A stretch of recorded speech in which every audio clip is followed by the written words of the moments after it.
যেমন আমরা তার সাথে দোয়া করি, এইরকম আমরা গোটা সলাতে দোয়া করি।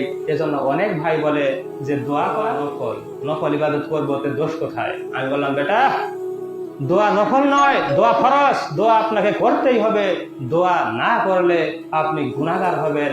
রাসূল সাল্লাল্লাহু আলাইহি ওয়াসাল্লাম তাই তো বলেছে, আফদালুল যিকরি লা ইলাহা ইল্লাল্লাহ, শ্রেষ্ঠ জিকির হলো লা ইলাহা ইল্লাল্লাহ, আর শ্রেষ্ঠ দোয়া হলো আলহামদুলিল্লাহ, মানে সালাত বা সূরা ফাতিহা। তাহলে এই সালাত আদায় করা ফরজ, এজন্য সালাতই হলো শ্রেষ্ঠ দোয়া, দোয়া করাই ফরজ। এটি আমরা যারা সালফে সালেহিন, সালাফি আলেম রয়েছে, তাদের সকলেরই এই বক্তব্য যে দোয়া করা ফরজ, আর তারা মনে করেছে এই সালাত দোয়া নয়। এজন্য আমাকে আপনাকে হকের উপরে থাকতে হলে ইমানের পরে প্রথম যে ইবাদত সেটি সালাত। সালাত ত্যাগ করা যাবে না।